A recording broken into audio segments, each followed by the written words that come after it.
Warahmatullahi wabarakatuh. Waalaikumsalam warahmatullahi wabarakatuh.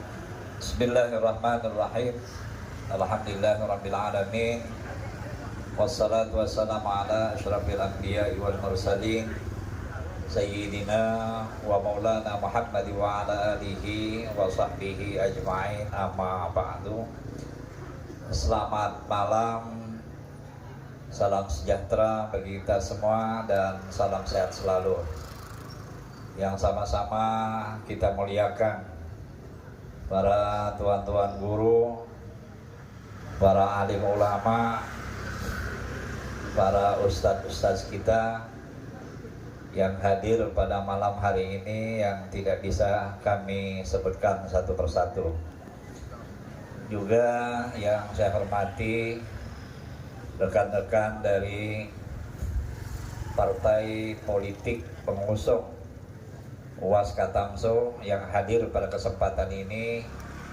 Dari Partai Kebangkitan Bangsa Bapak Haji Abdul Hamid SH, ada Pak Haji Jamal, Pak Ustadz Jamal yang insya Allah nanti juga berceramah ya. Dari Partai Demokrat juga hadir teman-teman dari Partai Persatuan atau P3, juga dari Partai Golkar, dan insya Allah dalam waktu dekat ini Partai Gerindra. Juga ada beberapa partai lain insya Allah juga nanti bergabung bersama kita. Lanjutkan. Yang saya hormati juga teman-teman dari perwakilan tim relawan yang sudah kita bentuk, baik di Kecamatan Tunggal Ilir, kemarin Kecamatan Batangasam, Kecamatan Tebing Tinggi, ya, juga insya Allah dalam waktu dekat di Betara dan Kuala Betara. Yang hadir juga pada malam hari ini teman-teman kita dari 13 kecamatan yang mewakili, yang tidak bisa kami sebutkan satu persatu. Juga dari Pemuda Pancasila yang insya Allah bersama kami, dan nanti kita akan deklarasi nanti di wilayah Ulu Pak Alam. Insya Allah nanti kita ngambil lokasi di Kecamatan Batangasam. Dan insya Allah juga teman-teman kita Pemuda Pancasila dari wilayah Ulu juga sudah bergabung secara keseluruhan, mulai dari Batangasam kemarin insya Allah ya, sampai ke Tebing Tinggi. Lanjutkan. Ya. Dan juga kita sampaikan terima kasih pada ibu-ibu ya, dengan tim-timnya masing-masing. Luar biasa gerakan ibu-ibu ini, dan mudah-mudahan terus bersama kami ya untuk menyampaikan pesan-pesan program-program pembangunan yang telah kita programkan di kabupaten ini. Bapak Ibu hadirin sekalian yang berbahagia, kami mengucapkan terima kasih pada kita semua yang telah dapat hadir di posko induk pemenangan UAS Katamso di tempat yang sederhana ini. Ini menunjukkan bahwa ya, meskipun kita sebagai bupati ya, kita ingin menggambarkan kepada masyarakat kita bahwa kesederhanaan itu harus kita contohkan ke masyarakat kita. Program-program pembangunan yang sudah kita sampaikan, tadi disampaikan oleh Pak Alam, kalau kita semua mau berpikir jernih dengan hati yang tulus, ya. Kalau boleh disampaikan, di 13 kecamatan, 114 desa, 20 kelurahan itu hampir, ya, saya tidak menyebut keseluruhan, hampir semua program-program kita sudah masuk ke lapisan masyarakat, ya. Bapak sekalian, tidak bisa membayangkan orang seberang kota itu, segala-galanya tertinggal, infrastruktur tertinggal, listrik tertinggal, ya, jalan mantap tertinggal, halte tertinggal, konektivitas daerah, konektivitas desa juga. Sekarang orang seberang kota sudah bisa, bukan mimpi lagi. Kalau mau beli mobil silahkan, sudah bisa pakai mobil seberang kota, ya. Konektivitas desa sudah tidak ada lagi, Pak. Hampir 22 jembatan kita bangun sampai ke ujung Parikaudi itu, ya. Dan insya Allah ke depan kita ingin menjadikan seberang kota dan Kuala Betara itu sebagai lokomotif ekonomi baru, ya. Dan insya Allah Bapak sekalian, ini yang disebut dengan economic blue economic, ya, ekonomi biru atau ekonomi hijau, yang satu-satunya potensi di 11 kabupaten kota itu promosi ekonomi hijau ada di Kabupaten Tanjung Jabung Barat, ya. Nah, kita juga patut bersyukur Mas sekalian. Ada yang menyatakan Pak Bupati itu udah bisa, ternyata. Apalah bisanya, ya. Nah, ini disampaikan, Pak.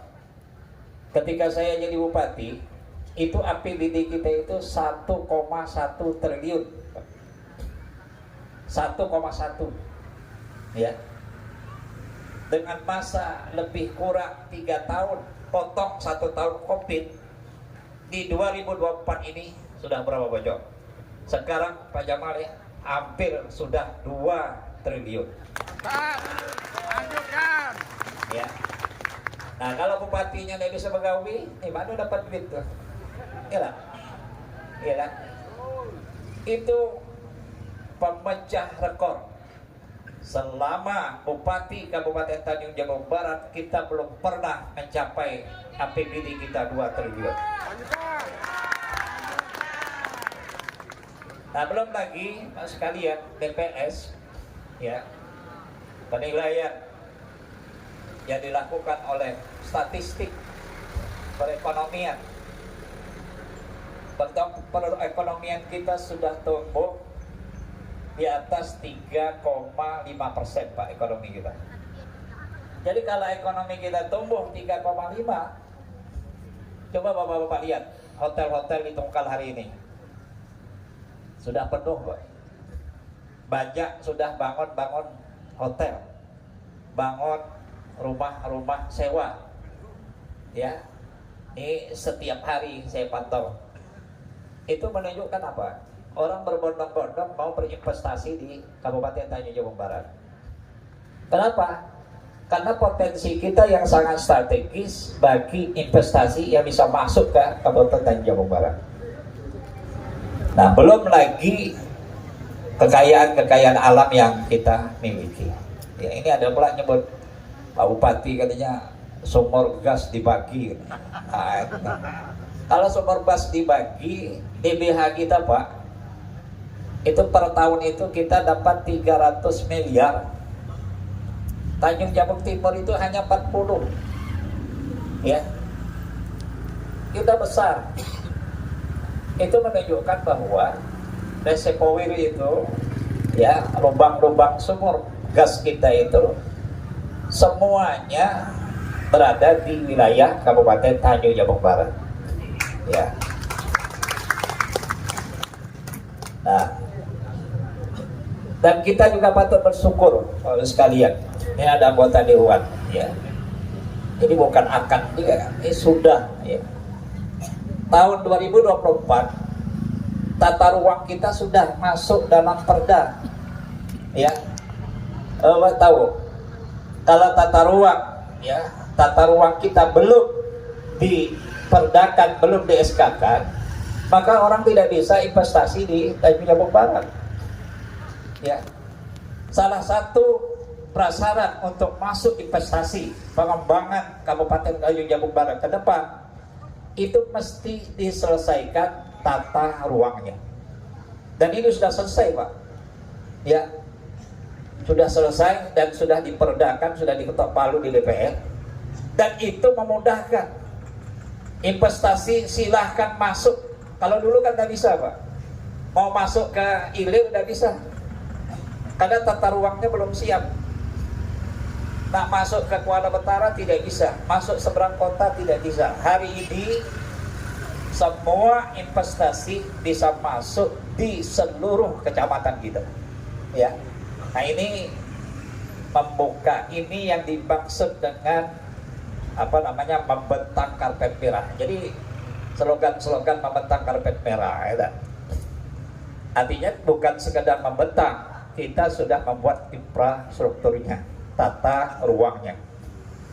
Bapak-Ibu sekalian, belum lagi tadi kami sampaikan alur olahraga,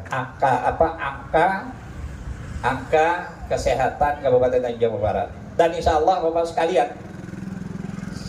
saya sudah bersama DPRD sudah menganggarkan besok mulai 1 Agustus. Nah, ini belum nak nyalon lagi. Nah, ini yang baru nak nyalon akan ya. Kita 1 Agustus besok seluruh masyarakat Kabupaten Tanjung Jabung Barat yang punya KTP itu berobat gratis. Sudah masuk, Pak, ya. UHC namanya, Universal Health Care, ya. Insya Allah kita dapat piagam nanti dari PIN dari Pak Presiden secara langsung, karena kita sudah menyelesaikan UHC, Universal Health Care. Jadi jaminan kesehatan seluruh masyarakat Kabupaten Tanjung Jabung Barat. Ini semuanya, Pak, sugih kah, uyuh kah, semua, ya. Kalau kan sugih lain, yang uyuh SKTM. Nah, ngurus SKTM itu kalau pula ada RT-nya di tempat, ya. Nah, kadang ngurus orang sakit, ngurus pula SKTM.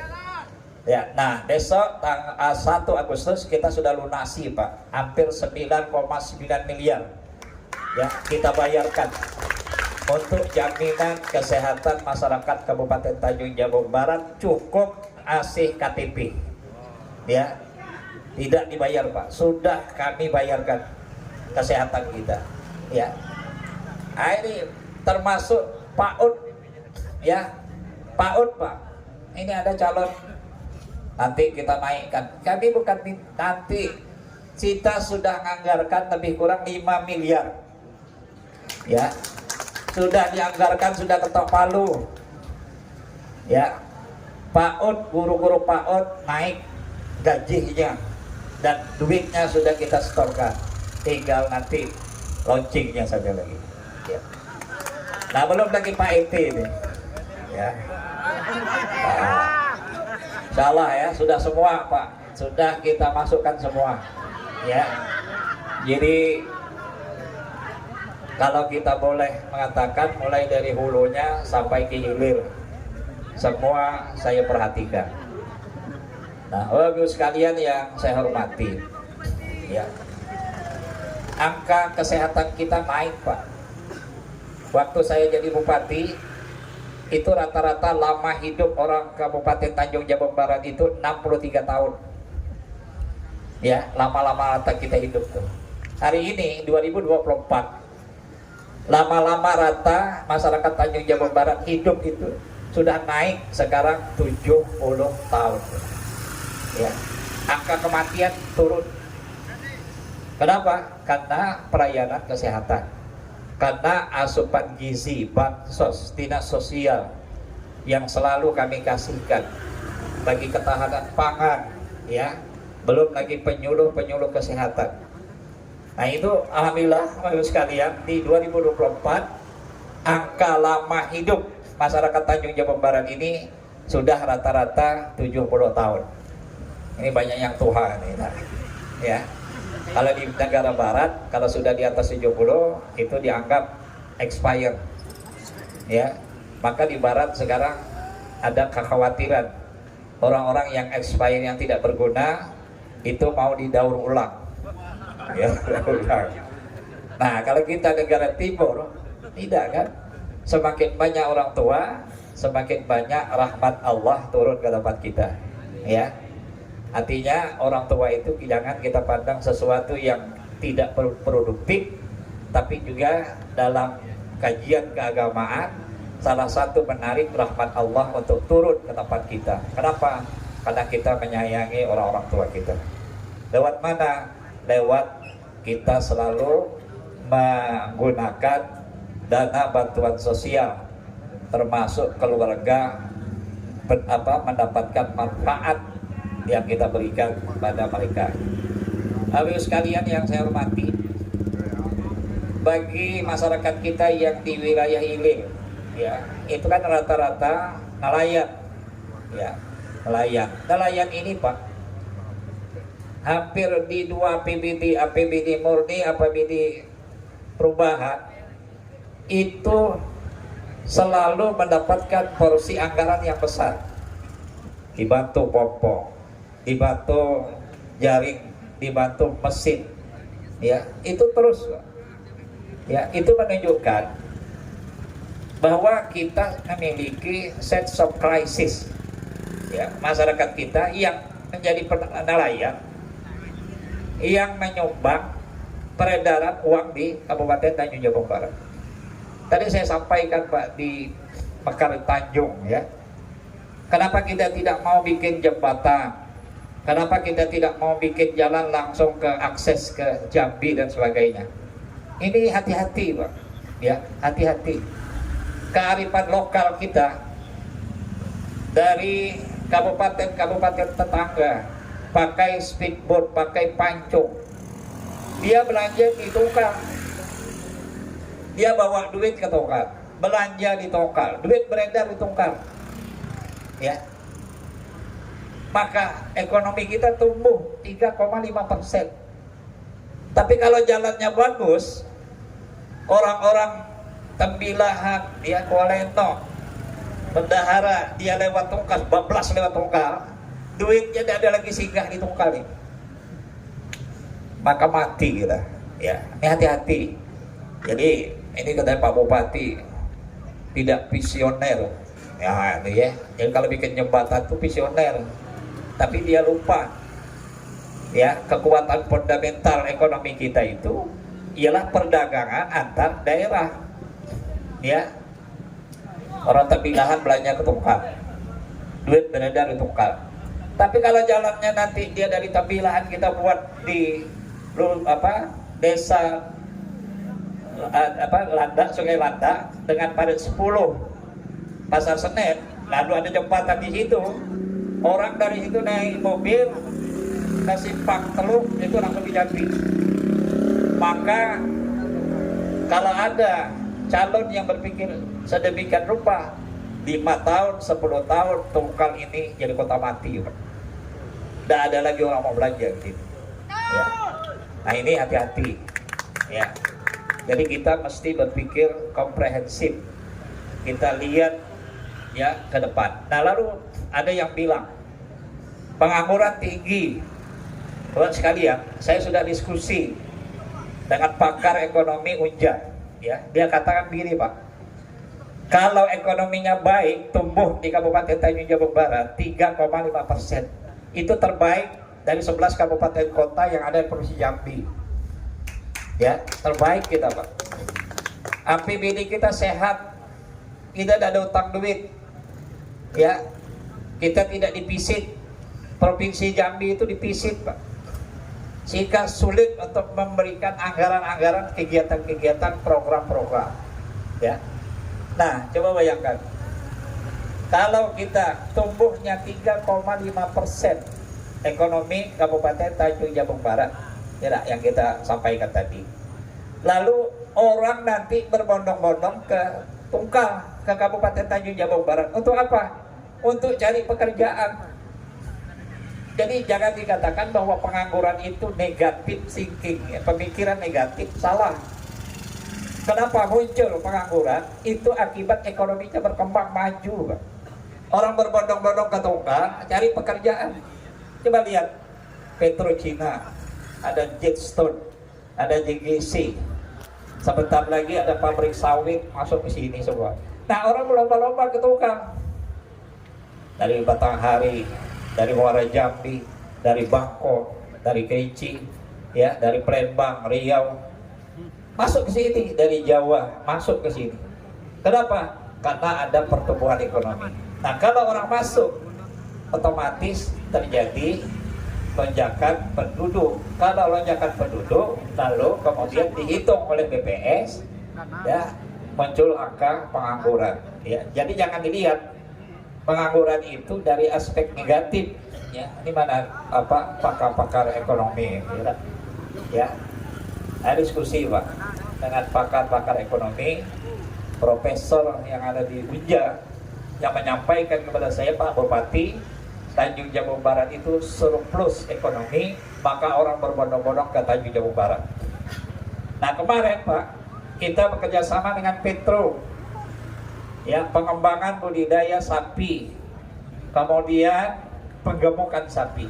Karena kita tidak ingin Roro yang punya kita ini itu sapinya lewat tongkal dari Lampung, ya. Nah, kita cuma ke bagian baunya tuh,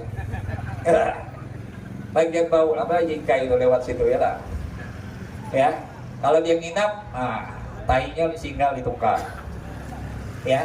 Kita punya, ya, coba bayangkan, Pak, 1 tahun kita hari ini Tanjung Jabung Barat itu kekurangan daging, ya, kalau dihitung per ekor itu 6.500 ekor sapi.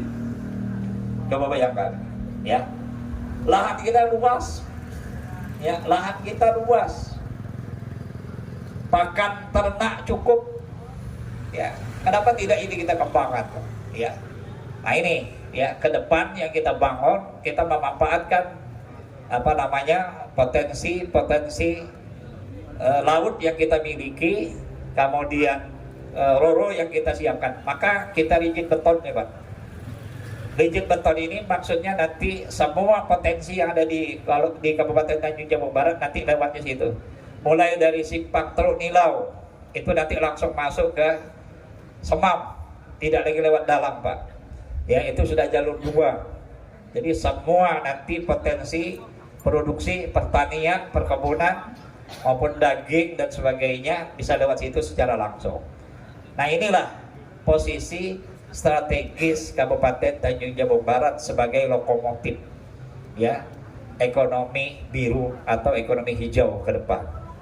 Nah, oleh karena itu, sekalian, ya, yang saya hormati, ini yang sedang saya bangun. Betul kata Pak Alamsah, Bupati hari ini selama 3 tahun tidak bangun gedung, ya, tidak bangun WMC, tidak bangun Syekh Usman, ya kan? Tidak ada nampak apa yang dilakukan Bupati. Selama lebih kurang 3 tahun yang saya bangun itu adalah sumber daya manusia. Fondasi ini yang kita bangun, Pak. Kalau sudah fondasi SDM kita kuat, maka membangun gedung itu gampang saja, Pak.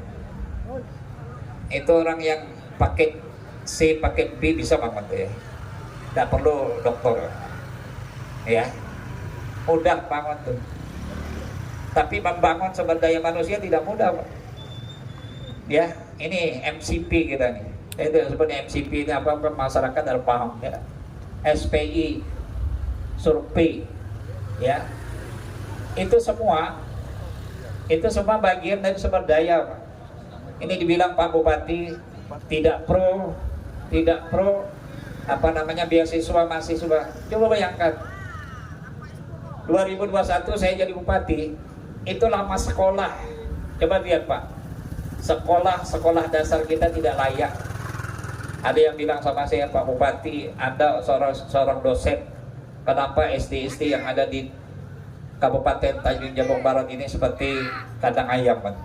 Coba hari ini Bapak lihat, ya, tunjukkan dengan saya, ada tidak SD seperti kandang ayam? Ya, tunjukkan sama saya.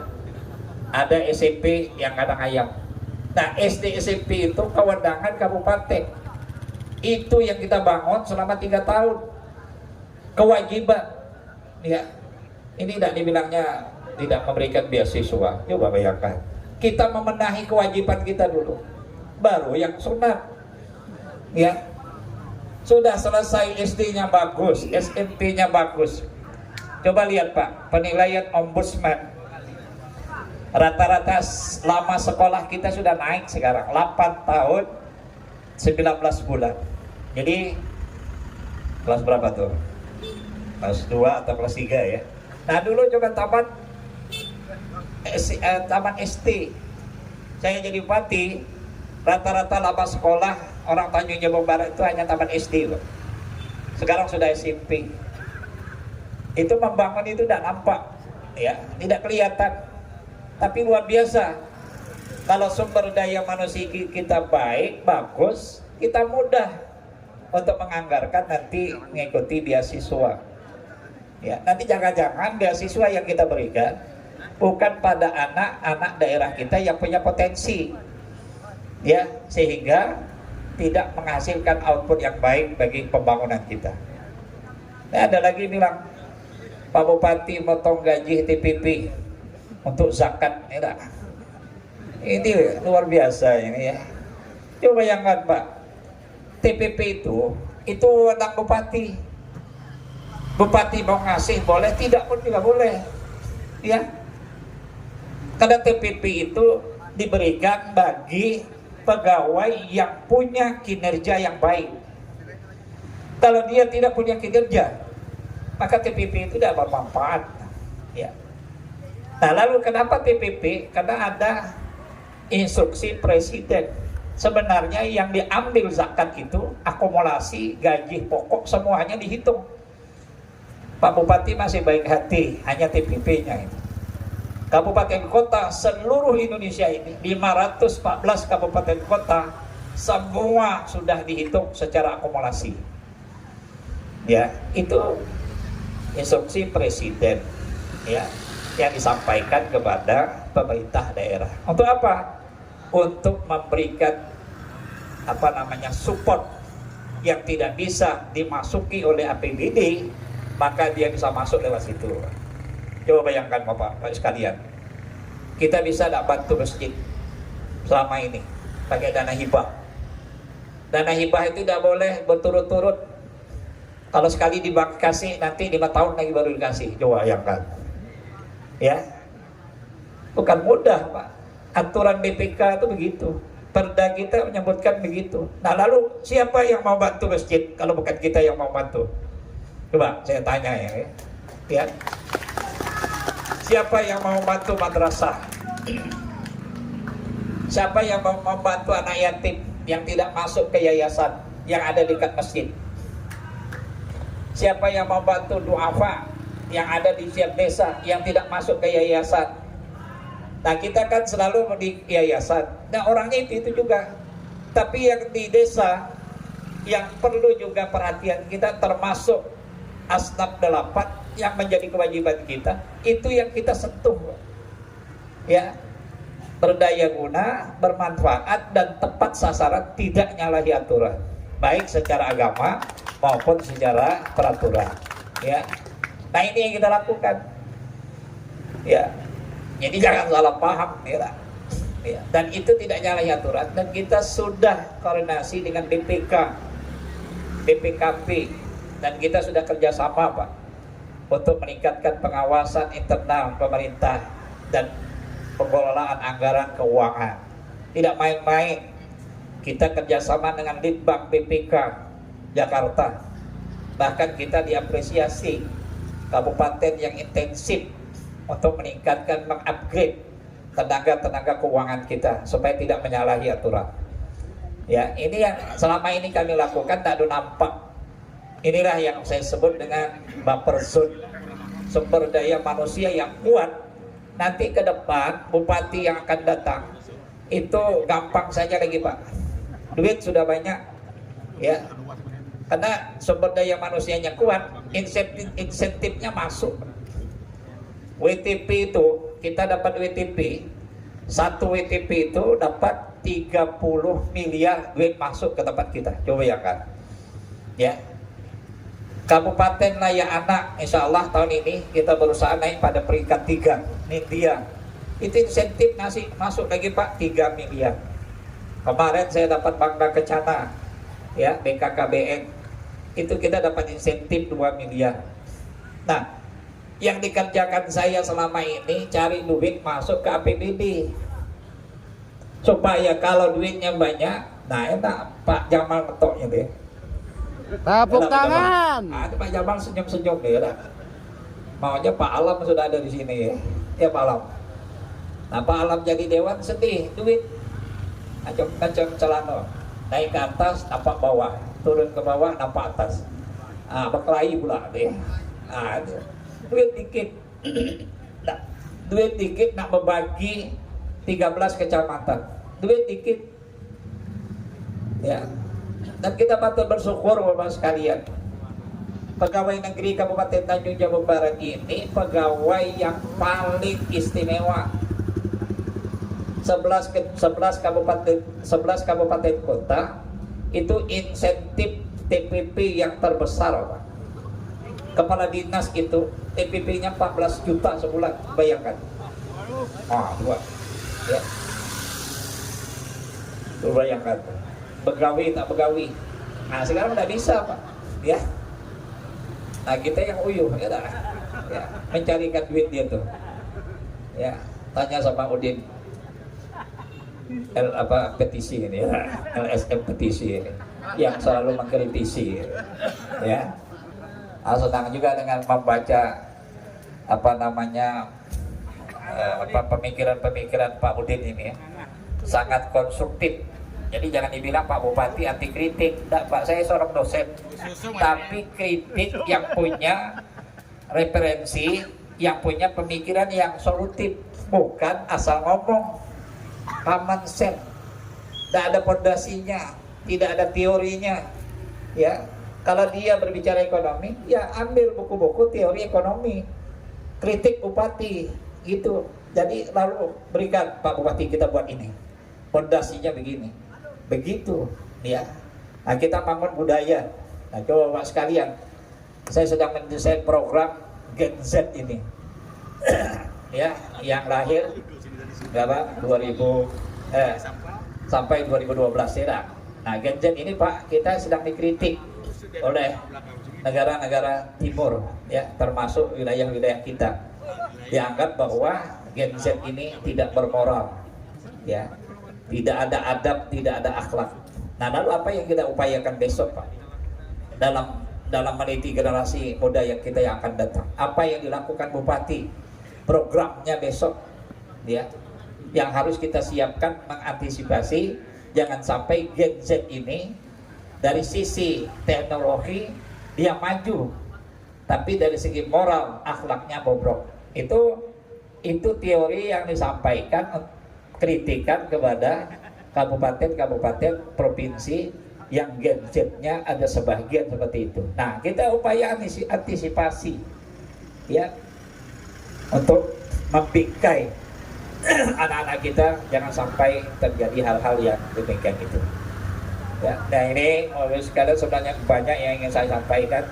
Tadi kalau saya sampaikan bisa 2 semester ini ya. Ya 2 semester ya. Dan saya menyampaikan bukan akan, sudah kita lakukan. Dan bapak-bapak silahkan buktikan setiap penilaian-penilaian disampaikan oleh BPK, BPKP, Ombudsman ya, itu semuanya positif Pak. Ombudsman sebelum saya jadi bupati kuning, sekarang sudah hijau ya, luar biasa Pak yang kita bangunkan. Belum lagi nanti pengembangan ekowisata. Bersyukur kita bapak-bapak sekalian, Allah menganugerahkan Kabupaten Tanjung Jabung Barat punya mangrove. Mangrove kita insya Allah nanti di 2025 kita sudah perjanjian kerjasama kita sudah jual udara, Pak. Ya, mangrove itu mampu menyimpan apa namanya udara buruk, ya. Karbonnya itu bisa menyerap udara buruk yang masuk ke Kabupaten Tanjung Jabung Barat itu 8 kali kekuatannya itu. Dan dalam waktu dekat negara-negara Eropa, ya, dan negara-negara China, Taiwan itu akan beli, Pak. Termasuk Terong Hitam, ya, Betara, ada gambut. Gambut itu nanti dijual, Pak. Coba bayangkan, ya, kayanya Kabupaten Tanjung Jabung Barat. Kita sudah masuk ke masuk ke kabupaten yang punya potensi itu. Kita sedang katakan, Pak.